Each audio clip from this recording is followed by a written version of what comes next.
Mensonge diffusé par Equinox TV émeut le Cameroun. Une télévision et radio publique accuse sans aucune preuve et sans aucune investigation digne de ce nom Equinox d'avoir...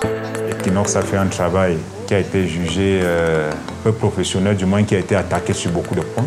Tia TV, qui est dans son rôle propagandiste, a fait également un travail qui est attaquable également sur un certain nombre de points. Mais on ne peut pas en arriver à ce type d'affrontement. Tia TV voulait garder le leadership, mais qui l'en empêche, c'est Equinox, avec un positionnement radicalement opposé au système en place. Et justement, Equinox, c'est la chaîne des anticonformistes. Et elle donne la parole à ceux qui comptent pour le peuple, mais qui ne comptent pas pour le pouvoir. Comme un remake de la très célèbre pièce de Guillaume Oyonombia, 3 prétendants, un mari. Dans les rôles principaux, 2 géants des médias au Cameroun et une dame sortie de nulle part. Au cœur du dilemme, la vérité. D'abord, celle de Dame Stéphanie Ndjomo. L'arme à l'œil dans chacun des médias avec 2 versions d'un même conte. Près de 10 minutes d'un mélodrame fictif ponctué par des sanglots dignes des pleureuses professionnelles. N'a jamais accusé Equinox Télévision de l'avoir instrumentalisé. Ensuite, celle, au pluriel, développée par les 2 géants de l'audiovisuel. Chacun se prévalant de détenir la vérité, celle cachée derrière chacune des apparitions de Dame Ndjomo. On se renvoie la faute sur une prétendue manipulation de la vérité à des fins partisanes. Les mots claquent, les plumes s'entrechoquent, le verbe est sémillant et piquant. Et oui, le récit de Stéphanie Ndjomo sur le plateau de Equinox Télévision n'était que pure fiction. Discréditer le professionnalisme avéré d'Equinox Télévision et son leadership incontesté et envié de la chaîne la plus en vue au Cameroun. Comme éberlués face à la tournure des événements, les villageois, spectateurs de ce combat digne des grandes arènes romaines, ne se lassent d'applaudir à chacune des salles. Ici, même les notables, les journalistes, habituels arbitres de haut vol dans ce genre de situation, ont du mal à se prononcer. Je passe la parole à quelqu'un qui est invité dans mon média, mais je ne suis pas dépositaire de ce que dit cette personne. Je pense que l'attitude la plus normale dans un cas comme celui-là aurait été celle d'une entreprise, et là c'est d'Equinox que je parle, qui s'excuse en étant sûr du fait que la personne qui a été interviewée a visiblement manipulé l'équipe de production. Les médias sérieux ne peuvent pas arriver à ce niveau de bataille que je pourrais qualifier de bataille de chiffonnier. La CRTV a essayé d'être en respect, en harmonie avec son choix éditorial, valoriser l'action gouvernementale. Quelle est la réalité des faits dans cette affaire? Voilà, tout simplement. Quelle est la réalité des faits? Dans cette affaire qui a défrayé la chronique, difficile à ce jour d'établir quelle est la vérité des faits. Tant les 2 géants de l'audiovisuel sont restés campés sur leur position, se renvoyant mutuellement la faute. Une divergence d'opinion qui met en lumière un problème fondamental dans le fonctionnement des médias, celui de la ligne éditoriale. Qu'est-ce que c'est qu'une ligne éditoriale? Est-elle respectée dans les médias camerounais? Enquête au cœur des rédactions dans les médias camerounais. Lorsque l'on entre la question « Qu'est-ce qu'une ligne éditoriale ?» dans le célèbre moteur de recherche Google, voici la réponse qu'on obtient. La ligne éditoriale est l'ensemble des règles définissant l'orientation des contenus, l'ensemble des choix et décisions visant à assurer la cohérence des textes et vous permettant de définir en quelque sorte l'identité de vos supports de communication, qu'il s'agisse d'un journal d'entreprise, d'un magazine. Une définition pas très loin de celle que nous ont donnée les patrons et acteurs de médias que nous sommes allés rencontrer. La ligne éditoriale serait donc cette sorte de constance qui sert à orienter les contenus, qui sert à orienter une production. Là, je parle en professionnel. Maintenant, du point de vue du public au Cameroun, on ne peut pas faire semblant d'ignorer que la ligne éditoriale chez nous se résume assez souvent à la position perçue du média vis-à-vis du gouvernement. Ce qu'on appelle la ligne éditoriale, et que moi je préfère appeler l'identité éditoriale. L'identité éditoriale d'un titre est définie avec le consensus d'une salle de rédaction. C'est pour ça que travailler dans un organe de presse est un engagement moral, politique. En fait, c'est la ligne conductrice. C'est le positionnement d'une antenne. Une ligne éditoriale est comme un idéal. Chaque média a sa ligne éditoriale. Chacun traite l'information selon sa sensibilité et selon les idéaux qui lui sont propres. Du vrai faux témoignage de Equinox TV. Ces super journalistes ont si bien défendu leur big boss, se payant même le luxe de donner des leçons de journalisme à Equinox Télévision. Avec plus de 60 ans de présence dans le pays, dont une trentaine en situation de monopole, la CRTV est, on peut le dire sans risquer de se tromper, le doyen des médias au Cameroun. Un média dont la ligne éditoriale est connue de tous. C'est la voix du gouvernement de la République du Cameroun et du régime de M. Biya. C'est le tam-tam de Paul Biya. Tam-tam du chef de l'État, voix du gouvernement, les mots ne manquent pas lorsqu'il s'agit de parler de la chaîne de service public. Pour mieux comprendre cette orientation, nous avons pris rendez-vous avec l'une des plus belles voix de la radio nationale. Elle, c'est Cheta Bilé. Elle est chef du département des tranches spécialisées au poste national de la CRTV. Alors Cheta, quelle est la ligne éditoriale de la CRTV? Ah, grande question. Il faut que je prenne un grand bol d'inspiration. La CRTV est censée servir le public. La CRTV est censée permettre aux citoyens camerounais d'avoir accès à toute l'information nécessaire pour s'organiser et se mouvoir dans la société camerounaise et à travers le monde. Maintenant, en le déplorant moi, à titre personnel, pour constater que souvent, ces personnes qui incarnent le pouvoir public, ces personnes qui sont censées manipuler le gouvernail du fonctionnement public, sont des êtres humains et parfois se laissent aller à utiliser ce qui est un média public pour servir des intérêts qui ne sont pas forcément partagés par tous. Malgré ces quelques écarts qui ne lui sont pas toujours imputables de l'avis de Cheta, la CRTV est dans son créneau, celui de la défense des intérêts du gouvernement. À ceux qui pensent que la ligne éditoriale est bafouée, on ne peut pas dire que la CRTV ne respecte pas sa ligne éditoriale parce que c'est trop absolu. La CRTV fait l'essentiel de ce qu'elle devrait faire. La CRTV donne la parole à tous les segments de la société. Maintenant, je peux être d'accord avec un certain niveau d'insatisfaction parce que le taux d'ingérence ou le taux de dérapage de ce qui devrait être la ligne est peut-être encore trop visible, est peut-être encore trop élevé. Mais j'ai envie de dire que la perfection en la matière n'existe nulle part au monde. Parce que tel que j'ai entendu le papier qu'on a diffusé aujourd'hui, tu as besoin d'être accompagné en matière de reportage. Un autre média dont l'orientation est clairement établie, c'est Vision 4. La télévision établie en SAM a une ligne éditoriale clairement définie et un positionnement tranché. Vision 4 est biaïste. Ce qui ne veut pas dire qu'ils sont pro-gouvernement. C'est deux choses différentes. Vision 4, à mon sens, a eu l'impression qu'il y avait un vide du point de vue de la défense d'un certain positionnement socio-ethnique. Et je crois s'est donné pour mission de combler ce vide. C'est une manière de voir le Cameroun aussi, qui est respectable, que je respecte. Paul Biya est bel et bien vivant, en bonne santé et toujours chaugard. À Vision 4, on assume pleinement ce positionnement que certains pourraient qualifier d'extrême droite. Roméo Syriac Mbida, directeur des programmes à Vision 4, est d'ailleurs précis à ce sujet. En tant que média de pouvoir, il n'y a qu'une seule personne qui est au pouvoir. Pour bon nombre d'observateurs, Maurice Kamto est atteint du palapala politique. Tel journaliste a eu à faire une déclaration hasardeuse autour d'une haute personnalité. Alors, là, c'est une opinion personnelle du journaliste. Non, nous ne sommes pas une chaîne tribaliste, nous sommes une chaîne à la solde du pouvoir.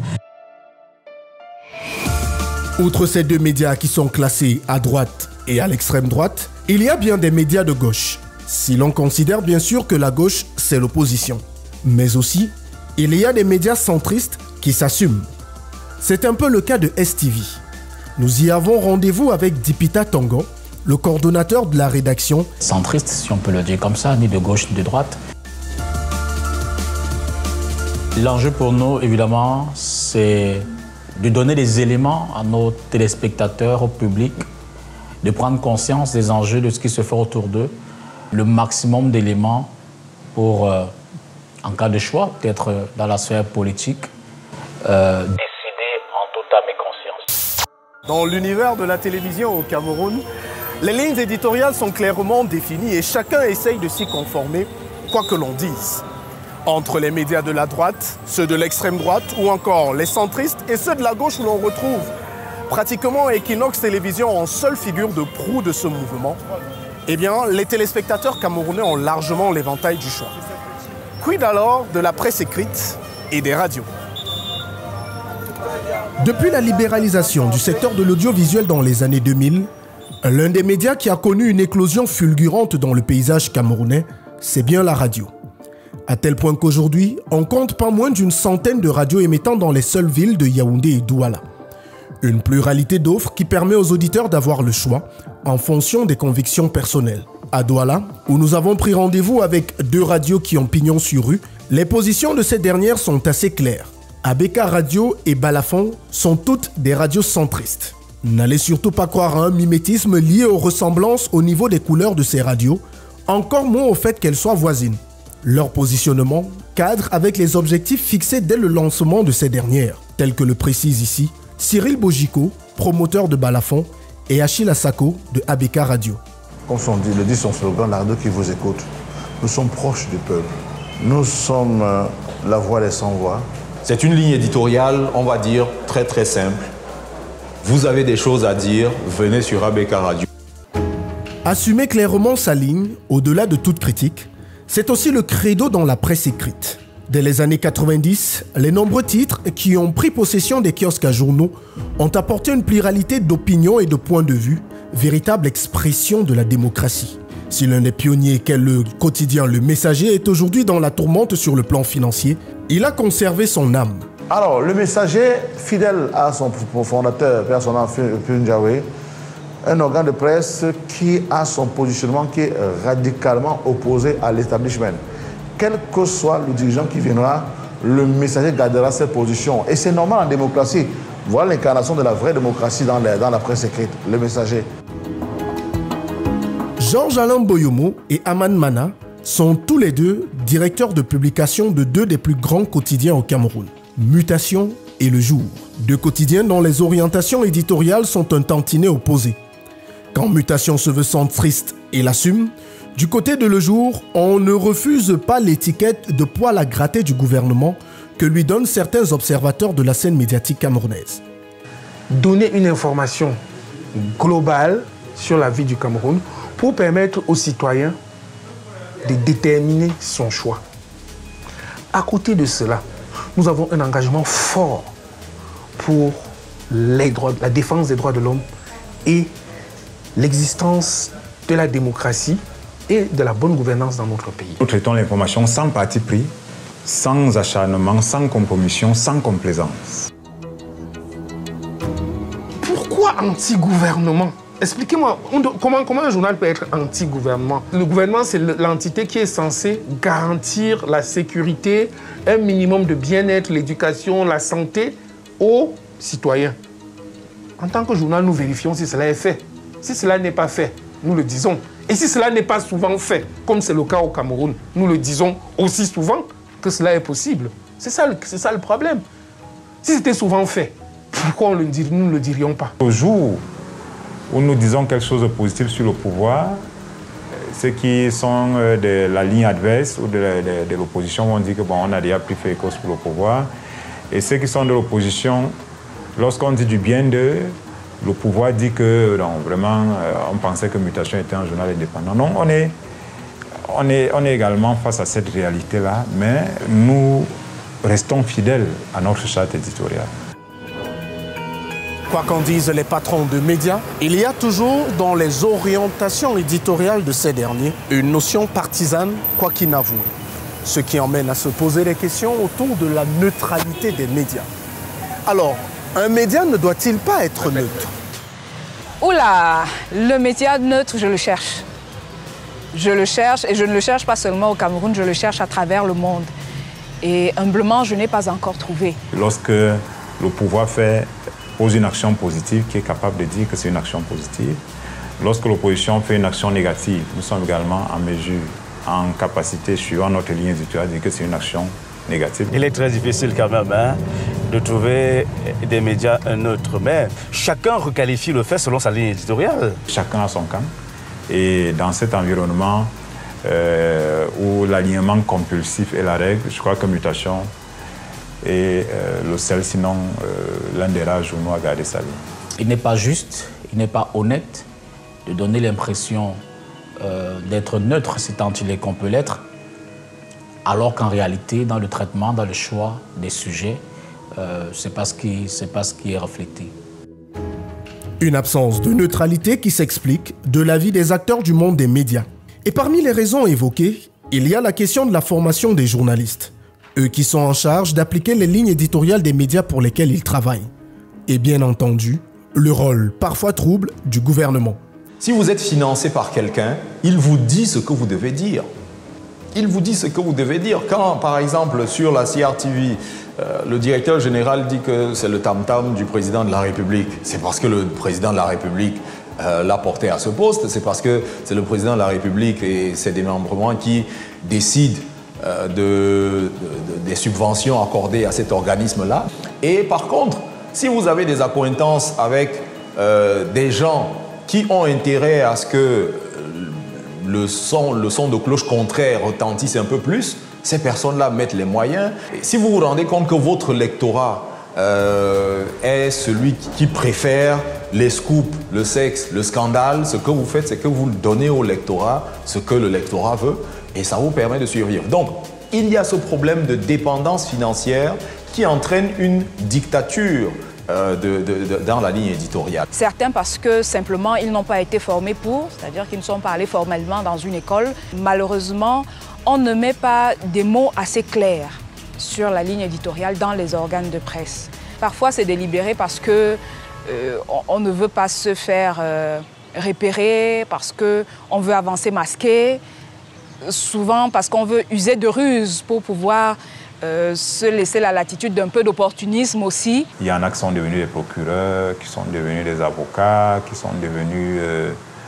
des relais amplificateurs. On sort du champ du journalisme et je pense qu'il serait honnête pour ceux qui le font, que ce soit du côté du pouvoir que de l'opposition, de dire clairement qu'ils ne font plus du journalisme. La presse camerounaise est un manipulateur manipulé. Manipulé par ceux qui veulent conserver le pouvoir ou ceux qui veulent l'acquérir. Donc, on va amener les journalistes parfois à dire ce qui n'est pas vrai pour 2 ou 3 tondus et mal pelés, au détriment de 1, 2, 3, 4, 5 millions de personnes qui manquent d'eau, qui manquent de soins de santé. Pour défendre ses positions, tous les coups presque sont permis. La télévision de l'hôpital Jameau est déjà certifiée ISO 2009 dans le mensonge. Pourtant, le clanisme médiatique est loin d'être l'apanage du Cameroun. Chez les autres, on est résolument subtil. En France, par exemple, des médias appartiennent à des grands groupes qui ont des intérêts et vous ne vous rendrez presque jamais compte que tel média appartient à telle personne. On a souvent du mal à comprendre que TF1 est une chaîne privée et que c'est France 2 qui est la chaîne de l'État. Comment donc faire pour avoir une presse droite dans ses bottes, dont les différentes lignes éditoriales sont clairement définies et respectées? Il faut qu'on trouve les moyens de rendre la presse beaucoup plus riche et quand elle sera beaucoup plus riche, elle sera indépendante et les lignes éditoriales seront mieux démarquées et elles seront moins, on va dire, parfois un peu moins villageoises. Vous avez besoin de faire plus d'efforts, 2 fois plus d'efforts que des médias pro-gouvernementaux. Soit parce qu'ils ne sont pas formés, soit parce qu'ils sont en quête du pain quotidien simplement, ils se font manipuler soit par l'employeur, soit par des forces tapis dans l'ombre. Qu'est-ce que vous allez reprocher au reportage de la CRTV d'installation d'un délégué régional des transports? Qu'est-ce que vous allez reprocher à ce reportage? Ils rendent compte de certaines actualités. Il y a un public pour cela. Dès qu'une voix s'éteint, c'est un pan de démocratie qui est en train de se déchirer. En attendant une panacée, les médias camerounais poursuivent leur chemin tout en restant sur le fil d'Ariane qu'ils tissent au quotidien, au gré des événements et parfois des sources de financement. Le tout dans l'espoir d'un mieux en conformité avec leur ligne éditoriale.